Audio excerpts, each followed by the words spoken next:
एक बार एक गांव में एक साधु रहता था जो भगवान पर बहुत विश्वास रखता था। एक बार वह साधु एक पेड़ के नीचे बैठा था और भगवान को याद कर रहा था।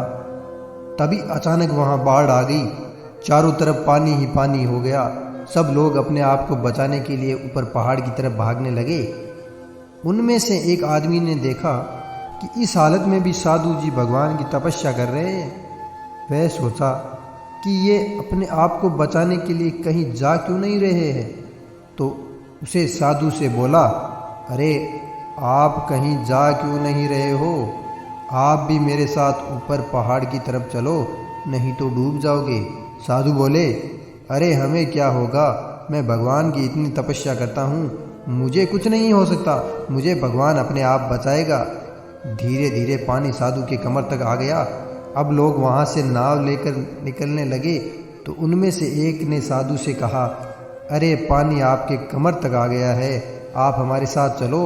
तो साधु ने कहा कि नहीं नहीं, मुझे भगवान अपने आप बचाएगा। और वह नाव वाला भी वहाँ से निकल चुका था। कुछ देर बाद पानी इतना बढ़ गया कि साधु के सर तक पहुँच गया और अब लोगों को बचाने के लिए हेलीकॉप्टर निकलने लगे।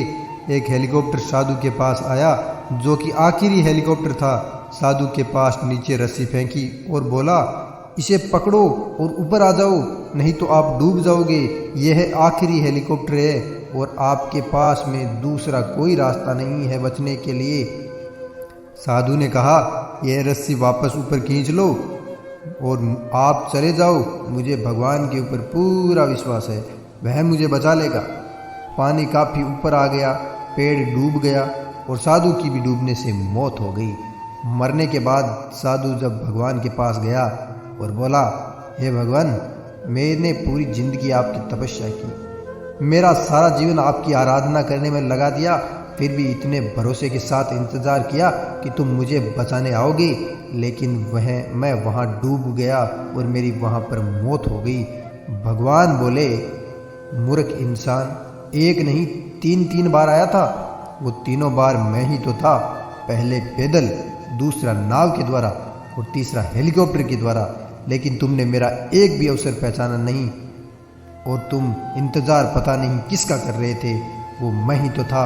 इस तरह से ज़िंदगी में हमें ऊपर वाला बहुत से मौके देता है, लेकिन हम सब उस मौके को ठुकरा कर पता नहीं किस चीज़ का इंतज़ार कर रहे होते हैं कि वो होगा तभी मैं करूँगा।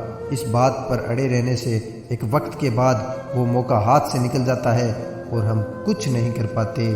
तो किसी भी अच्छे समय का इंतज़ार मत करो, जो भी करना है आज और अभी